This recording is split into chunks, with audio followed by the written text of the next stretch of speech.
Hey everyone, welcome to Dr. Frank's Finance World. I am Dr. Frank the Bank, where I try to make you money by teaching you a little something about finance. Be sure to subscribe and hit notifications if you would, if you find interest in what's going on here. There's lots more videos to come. Look in the notes and links. We're updating those as we go for the notes at the end, the links to websites and so forth, which you can also find most of them at Dr. Frank's Finance World 2 in the resources tab.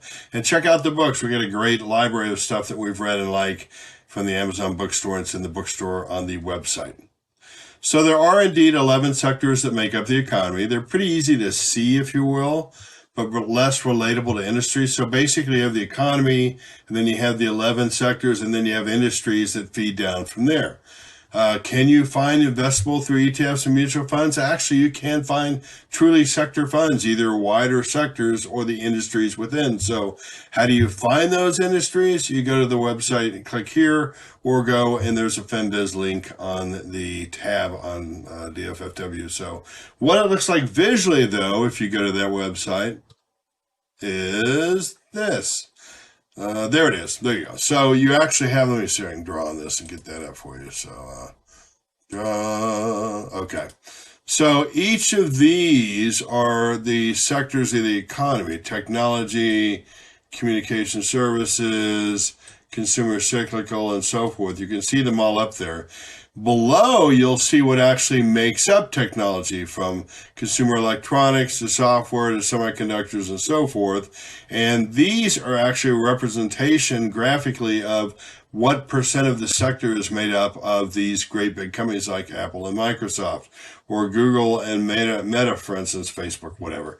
They essentially are about half of the communication services. You can see that consumer cyclical, internet retail is Amazon, Tesla's in on the auto manufacturer, so forth. Anyway, it's just kind of interesting. So when we go through some research here in a second, and we're talking about going to these sectors and trying to find these industries, here's a great sort of visual for when you can start to see where you would find these.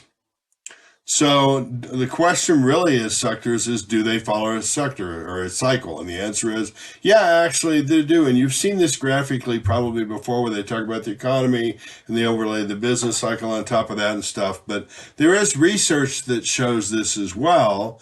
And is there an investable sequence? And that is the best question of all. The answer is actually yes, that is true as well. It begins, at least it did for me, when I was at Texas Tech University getting my PhD, and a great prof there named Jeff Mercer had done some research on exactly allocations and the cyclicality within these sectors. So he did a sector rotation monetary conditions study. Abstracts and research just tell you kind of the big picture what went on. They look at sector rotation strategy that utilizes easily observable signals on monetary conditions, signals by the Federal Reserve. Using 33 years of data, the strategy earns consistent and economically significant excess returns. It places greater emphasis on the cyclical stocks during Fed easing, which is what we had before, and more overweights defensive stocks during periods of Fed tightening, which is what we have right now, beginning in 2023. Interestingly, the benefits from the rotation strategy accrue predominantly during periods of poor equity performance. So where do you go when the stock market's getting blasted to try to do better than average? These. You go to the defensive industries, which is when performance enhancement is most valued. Specifically during restrictive monetary periods, returns to the strategy are nearly twice that of comparable investments, yet the strategy assumes less risk. Overall, the results suggest investors should consider monetary conditions when determining their allocations, and I do. So this is part of his research. I just brought it up to kind of make it easy for you. This is his evidence that he found along the way there, where you had, during expansive period of time versus restrictive. What I want to note, and really that's why I separate them, is you have non-cyclical industries down here, resources, non-cyclical goods, non-cyclical services, and utilities. And you can see during expansion, when the Fed's blown it out and put money out there, they all underperform the entire market of all the other of the cyclicals out there. But, there's not such bad returns. So anyway, all of these underperform during expansive. Basically, this flips when you have the restrictive economy like they have now and a tightening money supply. And you have the non-cyclical, the resources, the non-cyclical goods, and the utilities and services all perform better than any of the ones in the cyclical side out there. So anyway, that was what I thought was pretty interesting, and this had been over numerous cycles. First time I saw him present this paper at Texas Tech was right in the 99 time period out there. And the faculty said, hey, what's it going to do? And he goes, well, they're starting to tighten, so I would go to restrictive. And they were like, ha, ha, ha.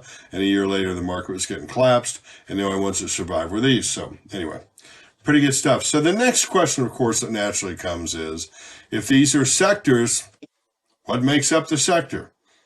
Ta-da! I put that up here for you, too. Consumer cyclicals are things like automotive, clothing manufacturer, home construction, hotels. These are where you don't want to be right now. Retail stores, specialty especially. Non-cyclical is like alcoholic beverages, yay, and non-alcoholic beverages and cosmetics and food and healthcare and that kind of stuff that people are going to buy whether the economy is good or not. There's the financials with all kinds of real estate operations, banks, investment services, utilities. There's a lot of different kinds out there. Basic industries, metals and mining, chemical and so forth, general industries, and then you get IT, cyclical services, non-cyclical services, and resources. So these are some ideas of where you want to go to. In previous videos, we talked about Value Line and looking them up, which you can get through your library and so forth. I think that's in the fundamental analysis when you're trying to find data, or maybe it's technical, I don't remember. I'll try to look that up. But at any rate, Value Line will rank industries, and you can sort of see a swap on that one as well if you save one and go back through time and see where it is later on. So anyway, this is how you go about it. So then the next question, of course, is digging down one level further. How do you find more information on these industries? And you actually go to FinViz. But before I go there, I always start my analysis with top down. Always look at that Jeff Mercer paper.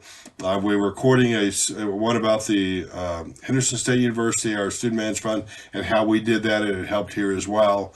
But you can go to FinViz Screener, and you can go see where you can click, and there's a FinViz video out there as well, but go to the screener, and once you go to the sector, it's on the top page. When you go to the screener, hit sectors, then the industry tabs will open up, and you'll see what companies or industries within that sector are available to invest in. Pretty useful stuff. So I still say the little book that beats the market is one that you want to think about out there. One up on Wall Street. Here's what's the research say about this stuff? I'll pull this up in a second, but I should have pulled that up ahead of time. My bad. Give me a second here.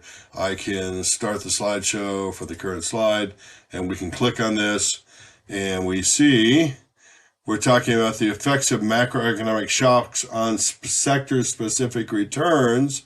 There's the economy again.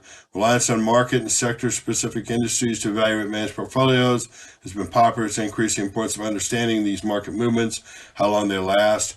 Interestingly, another one of the worlds out there is about the banking system and the Federal Reserve money and banking, and how that impacts macroeconomics out there, which then folds over into stock returns.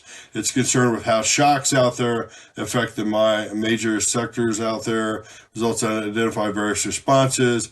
Asset prices are commonly believed to react sensitively to news. Daily experience seems to support the view that individual asset prices are influenced by a wide variety of unanticipated events, and that some events have a more pervasive effect on asset prices than others. Many of those events are actually the macro shocks out there as well. So going back to here, wrong one. Going back to here, we can actually pull up the next one.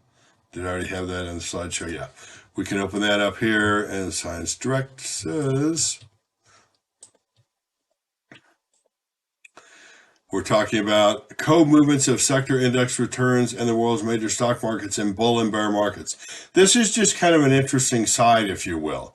You know, we talk about being in different sectors and how you can diversify and so forth out there. In this paper, Principal Components Analysis, Granger Causality actually looks at different markets, co-movements of the U.S., the British, the German, French, and Japanese markets in bull and bear, find that in bull markets, investors can obtain more benefits globally diversifying in those sectors, even if they invest in the same sector in different countries, as opposed to investing in different sectors within the same country. So worldwide diversification helps even within focus of sectors when you have bull markets. However, in a bear market, the sectors of different countries tend to be more closely correlated, as is everything else, and country diversification opportunities are limited, as is the chance to really make money when you get there. So anyway, my strategy is once you start looking at sectors, realize there is help. Trust the sector rotation strategy. I'm telling you, discipline is one of the most important things you can have in this business, and discuss more in Special Smith presentation. That's the student management fund for Henderson State. Don't forget to send emails and comments. Ask Dr. Frank is coming, and we will see you on the next one, part 4 of sector allocations. Thanks. Catch you later. Bye-bye.